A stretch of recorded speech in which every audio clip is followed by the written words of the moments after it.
এ মুসলমান, এ মুসলমান, আজরাইল ধাক্কা দিল। আমার ভাইরা, জবানের মধ্যে যদি জিকির চালু হয়ে যায়, আল্লাহর হুকুম যদি আপনি পালন করেন, আমি প্রায় বলে থাকি 5 ওয়াক্ত নামাজে শতবার আল্লাহু আকবার বলতে হয় কিনা? বলতে হয় না?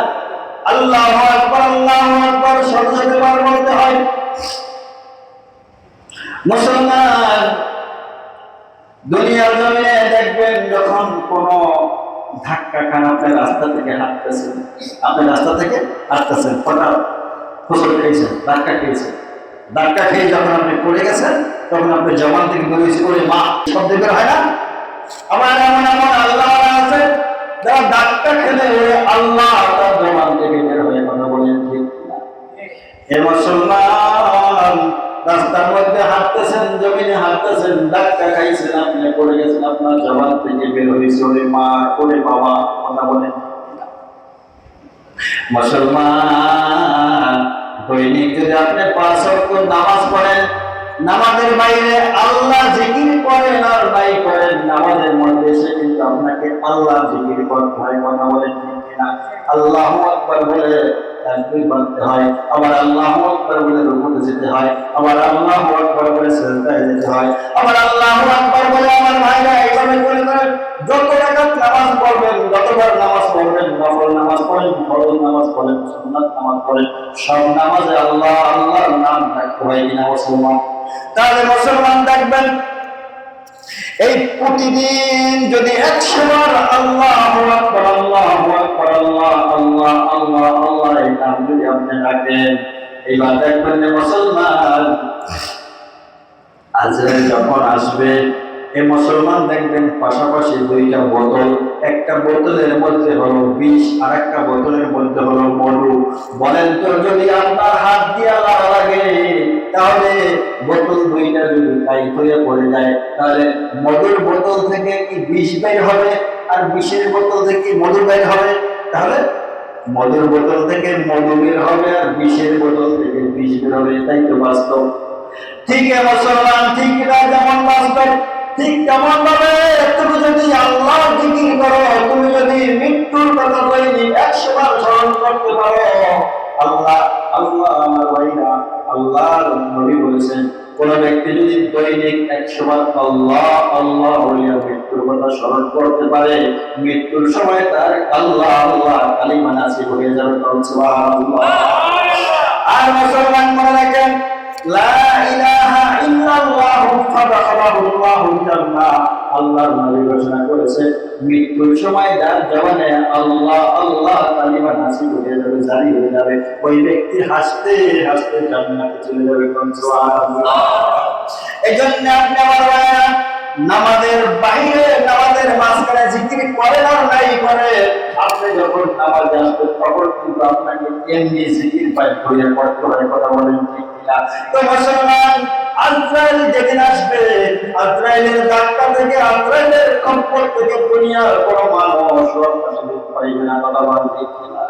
আমার ভাইরা, এখন দেখেন বিভিন্ন জায়গায় সাদাবাজি চলতেছে না।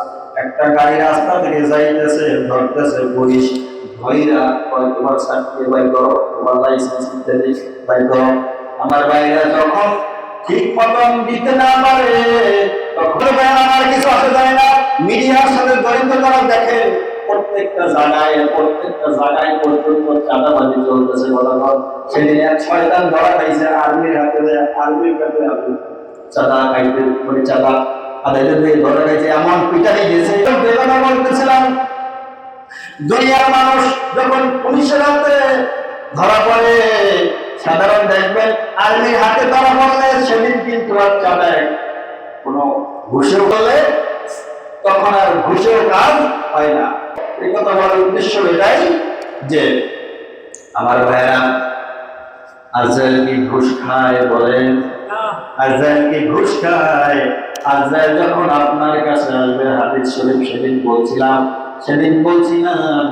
আজরাইল যখন একটা মানুষের কাছে যখন জান কবজ করার জন্য আসে,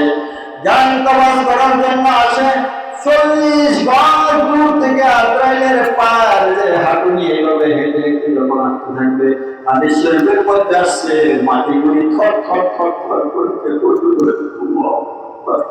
মুসলমান আজরাইলের হাত থেকে কেউ বাঁচতে পারবে না, কেউ বাঁচতে পারবে না, কেউ বাঁচতে পারবে না। এজন্যই তো কবি বলে আজকে জানা কালকে জানা, জানাই আজকে যাওয়া কালকে যাও, একদিন তোমাকে বিদায় করতেই হবে। কথা বলেন ঠিক না? এই জন্য আমার ভাইরা বলছিলাম দুনিয়ার যত ধাক্কা আছে সমস্ত ধাক্কা, সব ধাক্কা যদি এক জায়গায় পড়া হয় আজরাইলের ধাক্কার সমান হবে না। কথা বলেন ঠিক না?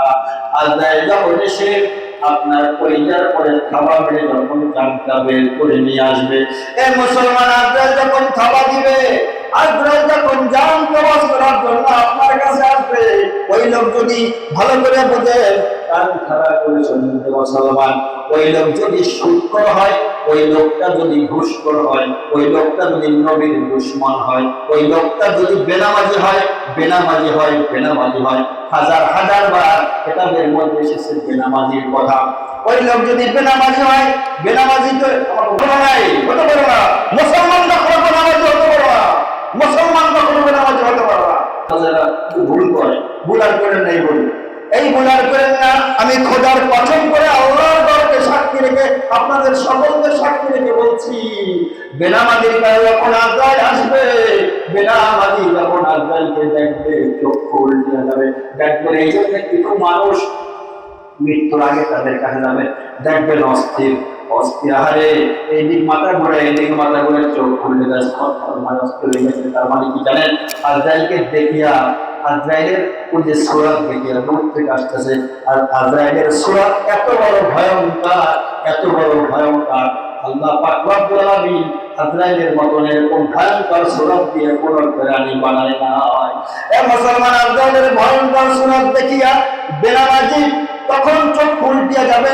হাদিস শরীফের মধ্যে এসেছে আমার ভাইরা, রূহ, এই যে ভিতরে যে রূহটা আছে, এই রূহটা আজরাইলকে দেখিয়া তখন ছটফট করবে, দৌড়াতে থাকবে। শরীরের মধ্যে 360টা জোড়া আছে, প্রত্যেকটা জোড়ায় জোড়ায় দৌড়াবে। কথা বলেন ঠিক কিনা? আমার ভাইরা দৌড়াইয়া হাতে এই আঙ্গুলের মাথায় যাবে, এই আঙ্গুলের মাথায় যাবে, এখানে যাবে, ওখানে যাবে। তার মানে সহজ কথা হলো আজরাইলের ভয়তে, আজরাইলের ধাক্কার ভয়তে তখন রূহটা শরীরের প্রত্যেকটা অঙ্গ প্রত্যঙ্গ দিকে দৌড়াইতে থাকবে। কিন্তু না না, কাল হবে না, কাল হবে না।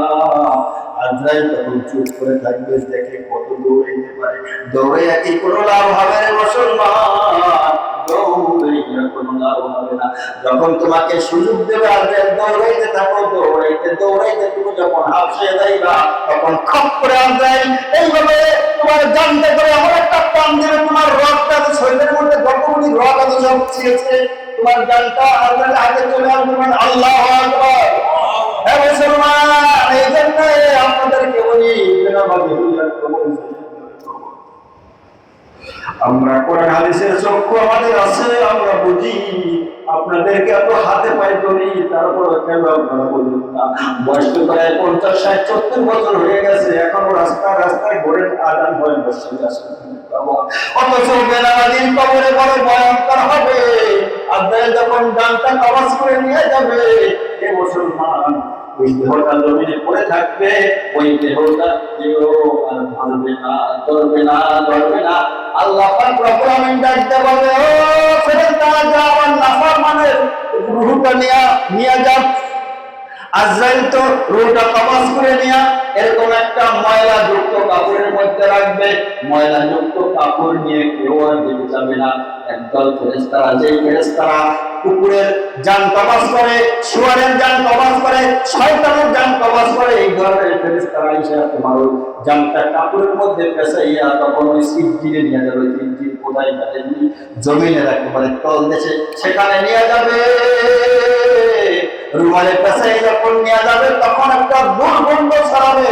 কোন দুর্গন্ধটা? সেখানে দুর্গন্ধ না, এটা হলো বেনামাজি নাফরমান বেনামাজি হয়ে যাওয়ার কারণে তোমার ওই রূহ থেকে এমন একটা দুর্গন্ধ আসবে, দুর্গন্ধ সারা দুনিয়া সারা আসমানে ছড়িয়ে যাবে, তখন আসমানের ফেরেশতারা বলবে কারু কারু কারু করে না। তখন ওই ফেরেশতারা ডাক দিয়ে আবার ওই নাফরমান, ওই দুনিয়ার আব্দুর রহিম আব্দুল করিম নামটা কত সুন্দর, কিন্তু এই নাফরমান নামাজ পড়ে আল্লাহ হুকুম করে না। এটা হলো ওই নাফরমানের জাল। একেবারে সন্তান করে বলি মুসলমান, এইভাবে করে পড়তে আসমান থেকে যে সপ্তম আসমানে যখন নিয়ে যাবে, আসমানের ফেরেশতারা বড় বিরক্ত হয়ে যাবে। আমার আল্লাহ তখন বাধ্য বলবে, আমার এই নাফরমান দুনিয়ার জমিনে হয়ে 60 বছর 70 বছর 80 বছর সময় দিয়েছিলাম, কিন্তু আমার হুকুম পালন করে নাই, নামাজ পড়া। তবে নাফরমানের জানটাকে একবারে নিক্ষেপ করে জাহান্নামের তল করবে। ওই জাহান্নামের তল দেশে মানে সিজ্জিন মায়ার পরে জাহান্নামের একটা গর্ত, ওইখানে ফেলে দেবে। এই জন্য ভাইরা বাবাজিরা বলি, নামাজি হইয়া বেনামাজি হইয়া দুনিয়ার জমিনে তাকিয়ে না, কোন মুহূর্তে যেন আল্লাহর ডাক আসবে, কোন মুহূর্তে যেন বড় বাড়ির মসজিদের মাইকে আপনার নাম গোচর হয়ে যাবে। কথা ঠিক কিনা? এই জন্য মসজিদের মাইকে, বড় বাড়ির মসজিদের মাইকে আপনার নামটা ঘোষণা হওয়ার আগে আল্লাহ ওয়ালা হইয়া নামাজি হইয়া তৈরি হয়ে থাকেন, আজরাইল ভালো সুরত করে আপনার কাছে আসবে। কথা বলেন ঠিক কিনা? আল্লাহ আমাদের তৌফিক দান করেন। আমিন। ওয়া মা তৌফিক ইল্লা বিল্লাহ।